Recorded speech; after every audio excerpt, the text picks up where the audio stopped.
For centuries, one name has echoed through history as the ultimate symbol of treachery. That name is Judas Iscariot. He was one of the 12, a chosen disciple of Jesus Christ. He walked with Jesus, listened to his teachings, and witnessed his miracles. Yet the story most often told is one of profound betrayal.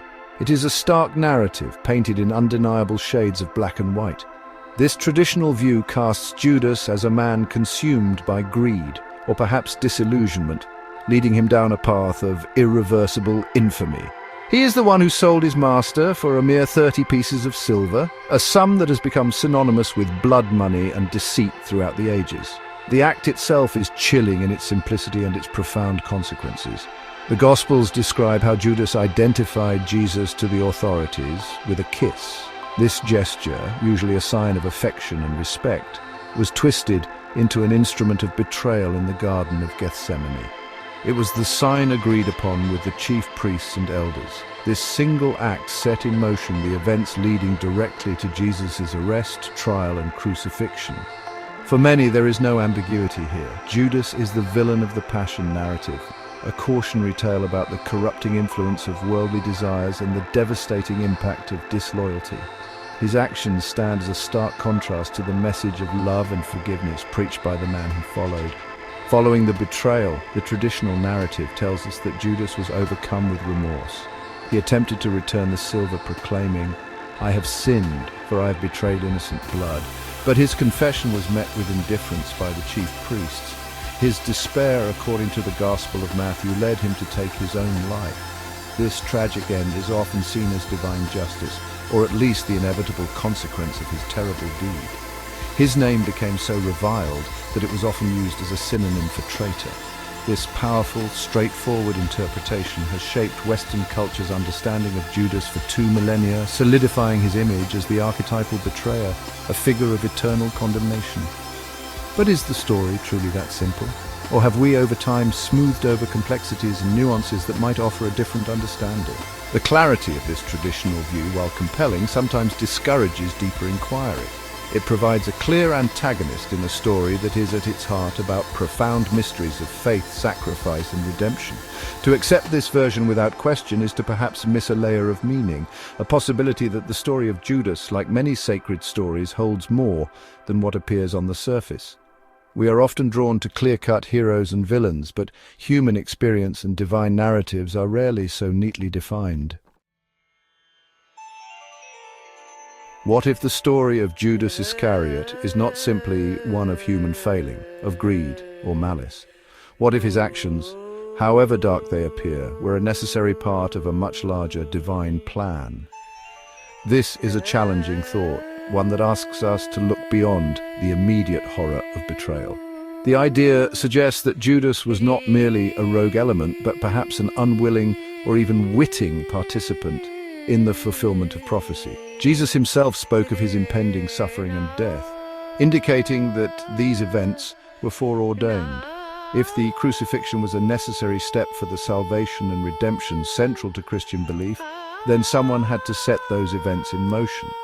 This perspective introduces the complex theological concepts of predestination and divine will. If God is omniscient, knowing all that will happen, did he not foresee Judas's actions? And if so, was Judas truly acting of his own free will, or was he an instrument, a cog in a celestial machine designed for a purpose beyond his comprehension or ours?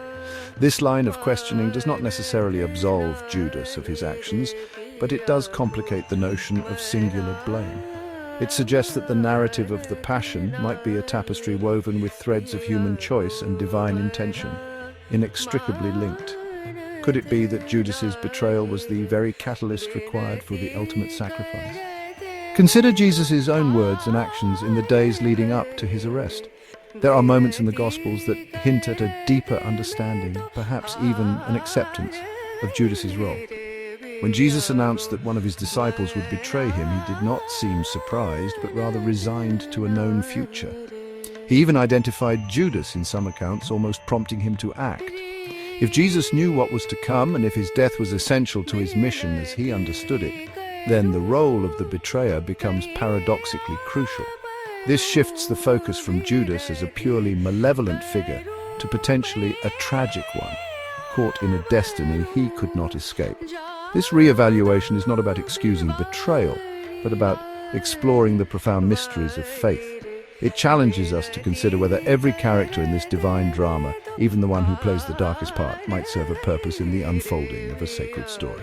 If the crucifixion is seen as the ultimate act of love and sacrifice, leading to resurrection and hope, then the means by which it came about, however painful, must also be examined.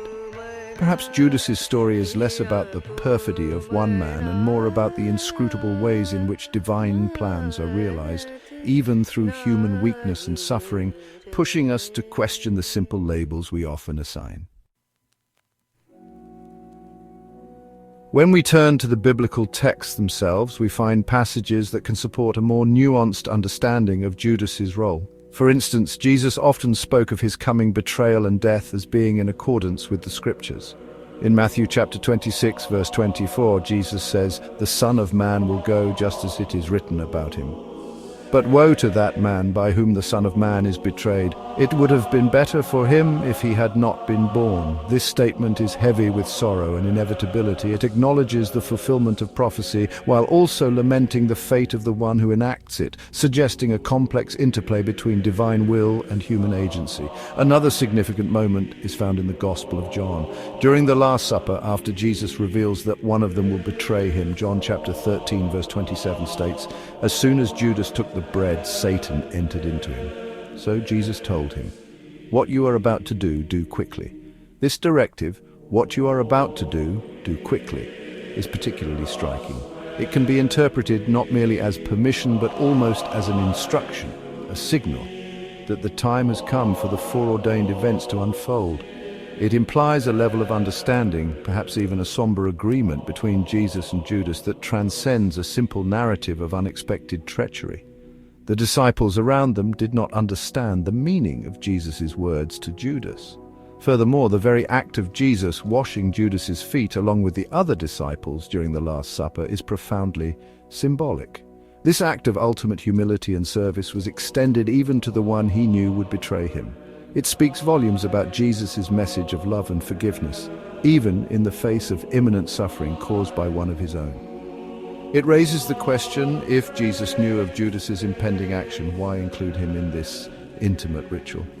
Perhaps it was a final, poignant demonstration of unconditional love, or a recognition of the difficult, necessary role Judas was about to play in the divine narrative that had been written. While a non-canonical text, the Gospel of Judas, discovered in the 1970s, offers a radically different perspective. It portrays Judas not as a traitor, but as Jesus' most enlightened disciple, who betrays Jesus at his own request to help him shed his physical body and release his divine self. Though not accepted as scripture by mainstream Christianity, its existence highlights that alternative interpretations of Judas's role have existed. It encourages us to consider that the story we have inherited might be one perspective among others, shaped by centuries of theological interpretation. These texts, both canonical and non-canonical, provide fertile ground for questioning long-held assumptions about his motives and destiny. The story of Judas Iscariot, as we have seen, is far more complex than a simple tale of good versus evil, loyalty versus betrayal. To label him solely as a traitor might be to overlook the deeper theological and human questions his actions raise. He remains one of history's most enigmatic figures, his motives debated, his role reinterpreted. Was he driven by greed, as traditionally believed? Was he a political zealot disillusioned with Jesus' peaceful message? Or was he perhaps a tragic figure caught in the inexorable current of divine prophecy, playing a part he was destined for, a part essential to the Christian story of salvation? Challenging deeply ingrained beliefs is never easy, especially when those beliefs are tied to foundational religious narratives. Yet, it is often in the act of questioning that we find a richer understanding. To reconsider Judas is not to condone betrayal, but to engage with the profound mysteries of faith, free will, and destiny. It encourages a more compassionate, or at least a more inquisitive, view of a man who has been condemned by history for 2 millennia. Perhaps his story serves as a reminder that human motivations are complex and divine plans can unfold in ways that are beyond our immediate comprehension, sometimes through means that appear incomprehensible or even abhorrent. The evidence from biblical texts, as we've explored, offers glimpses that can support interpretations beyond the traditional condemnation. Jesus' foreknowledge, his specific interactions with Judas, and the emphasis on fulfilling Scripture all suggest a narrative layer where Judas's actions, however personally motivated, also served a preordained purpose. This doesn't erase the human drama or the pain of betrayal, but it does embed it within a larger cosmic framework. It pushes us to think critically about the stories we inherit and the judgments we pass, especially on figures from the distant past whose full contexts may be lost to us. Ultimately, whether Judas was a villain, a pawn, or an unwitting instrument of a divine plan, his story compels us to look deeper. It forces us to confront uncomfortable questions about the nature of good and evil, the extent of human freedom in the face of divine will, and the true meaning of sacrifice. The importance of questioning traditional beliefs lies not in discarding them outright, but in seeking a more profound, nuanced understanding of our spiritual and historical heritage. The figure of Judas, shrouded in shadow, continues to challenge us, inviting us to explore the uncomfortable and the unexplained, and in doing so, perhaps to understand ourselves a little better.